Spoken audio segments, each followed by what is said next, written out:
Are you someone who seeks to take care of your body naturally through movement, through breath?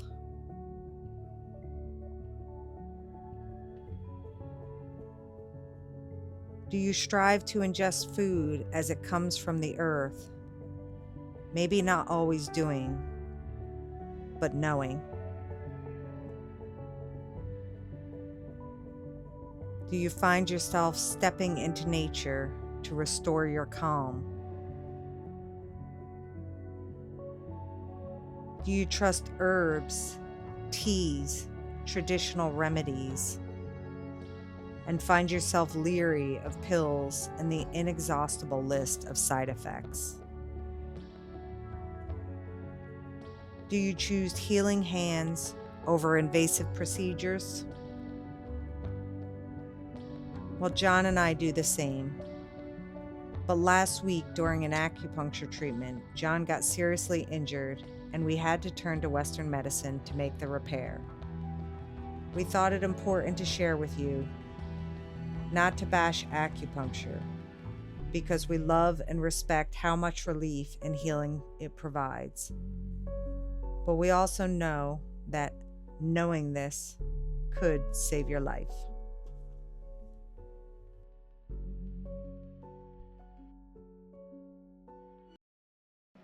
Couldn't breathe at all. The nurse came in and she was great. The nurse was just like this bubbly, just really nice younger woman. What are you talking about? Like more like you know, like a daughter type thing. You know what I'm saying?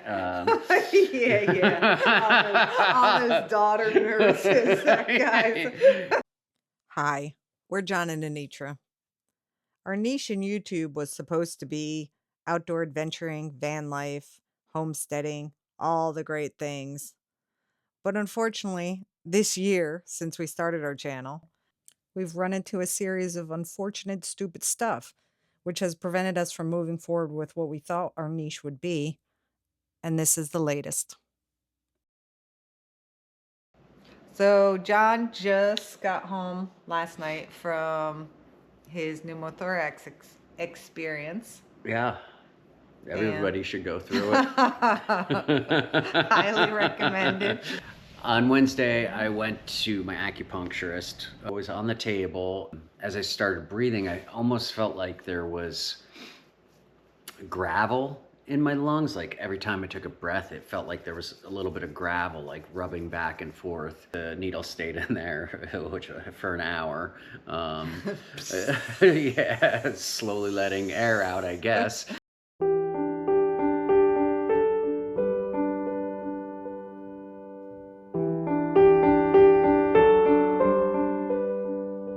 Went to leave, I left, and as I walked out the door, there is a slight incline up into the parking lot, and I got really winded. Just got in the car and came back home, and even as I was reaching for stuff, something felt off. I felt pressure in my lung, felt short of breath, and then I got home. Pain too, right? Yeah, and pain, yes, yeah.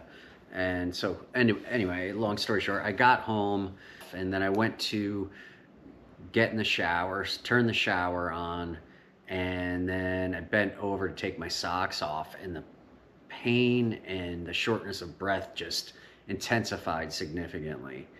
And I felt like I wasn't getting a full breath, and ironically, I thought of a collapsed lung.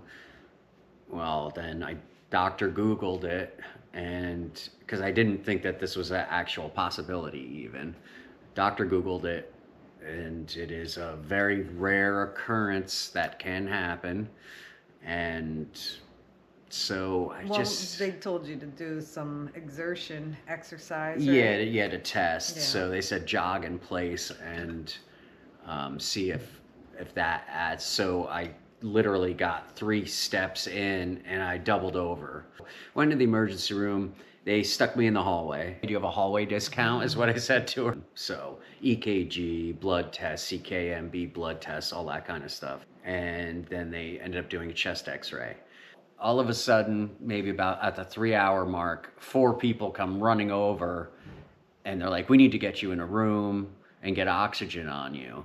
And they're like, you have a pneumothorax. And it was, at that point, I didn't need a chest tube. It was less than 20% of my upper left lung. The upper left lobe of my lung had 20% of my lung had been deflated, or wasn't able to inflate fully. So watch and wait mode. What? Yeah. Watch and wait. Hopefully his lungs would inflate on their own, so he wouldn't need a chest tube. So he had to wait for 24 hours. So that was the next thing, would be a chest tube, and then it would go advance to surgery if the chest tube didn't work. The first part where he popped the lung and went to the hospital, and we were talking, he was joking around a lot. He was once they knew what it was, they wanted him to get up and move, so they would help expand the lung back into place, but then the next day happened. So then, I saw the pulmonologist, same thing, watch and wait mode. So then the next day they said, okay, well, the x-ray looked exactly the same. They said, it's the same.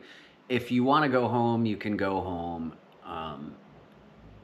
But there's these complications that can happen. And I said, well, I asked the internist, what would you do? I really wanted to go home. I thought everything was all good. So he said, well, I would probably stay just to watch and wait. So it erred on the side of caution. I actually fell asleep. The first night I didn't sleep at all. The next morning I woke up at 4 o'clock and just in distress. I mean, the pain in my chest. Yeah, I just couldn't breathe. So that was about 4 o'clock in the morning. They came up, they did an x-ray. It had gotten significantly worse overnight, and long story short, I'm glad I actually stayed even though I didn't want to. I was in distress. It was shortness of, I just couldn't breathe, and the pain was very intense. So they ended up sending me down for a CT scan. So it went from a small pneumothorax when the CT scan came back to a large pneumothorax. Essentially, chest, so they came in, all right, I needed a chest tube to help re-inflate the lung. They do it in an actual CAT scan while you're there, and it's basically, it's not like a big round chest tube, but it has a ball on the end, and it's a smaller diameter chest tube. And they basically go in, they check on the CT where exactly it needs to be. They cut you open, the surgeon puts it in, and then they put you back in the machine to make sure it's in the right place. And then they attach it to a pleurovac, which is basically, it almost looks like, it's about the size of a Connect 4 box. The pain of the collapsed lung is not great. It's intense. But the pain of the chest tube is beyond belief. You want to hopefully not get the chest tubes. A lot of times your lung will fill up on its own, but if you need the chest tube, be prepared to be in quite a bit of pain, especially initially as the body's gets used to it being in there. My lungs, the spasms were, it almost knocked me over. Long story short, again, how many times am I going to say that? That night, they did the x-ray. They said it was good, so they wanted to wait till midnight, and then they clamped off the pleurovac, which was hooked up into my lung, which was taking the air out. So they clamped that off to make sure that if without that my lung would still stay inflated. X-ray the next morning, which is Sunday, which is yesterday. Everything looked fine.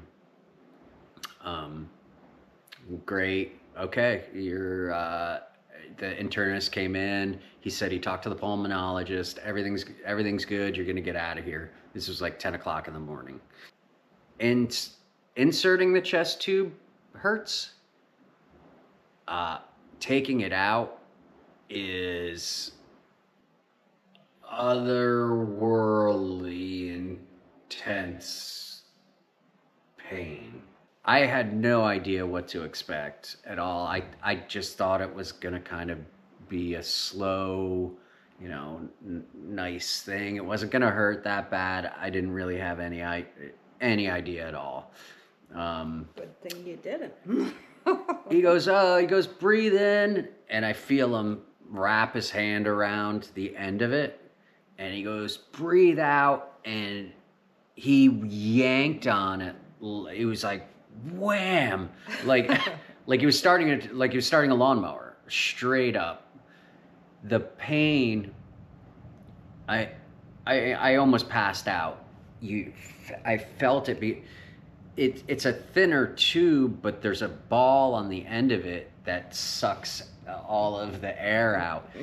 It goes over your ribs. That it was so intense. I just yelled out, holy, like that. The doctor, and then I started laughing because I just had such pain. That's how my body reacts to everything. He is just literally 30 seconds of him cracking up. He's got his hands on his knees. He thought it was the funniest thing that I was in that much pain in the way that he did it. And I turned to him and I just told him, like, as a doc, you're a sadist. He was like, I made his week. Like, he would just, anyway, you had to kind of be there. It's not as funny as to you. It was not funny at all. There's a lot of people in there, and it's a shitty thing that what happened, but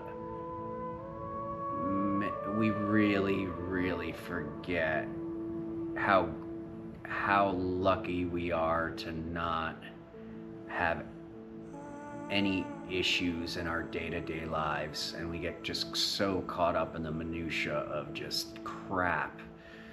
It gave me a lot of gratitude seeing how sick some people are and they have to deal with a lot of stuff. That's my story. But this was on my car when I got out, so probably a Girl Scout or something. So cute. It was nice. And it's just, yeah, the hospitals are really not conducive to you healing. Whatever, I'm good to go. Again, some people have to deal with a lot in life. Some people are born that way, but I'm just grateful. I'm grateful that I'm okay.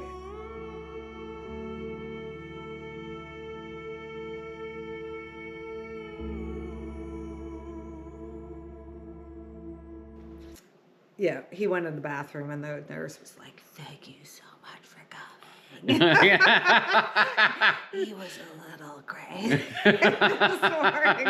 And I was like, did he scare you? And she was like, no, he didn't scare me, but it was just like, I could just tell he was just freaking out. Like,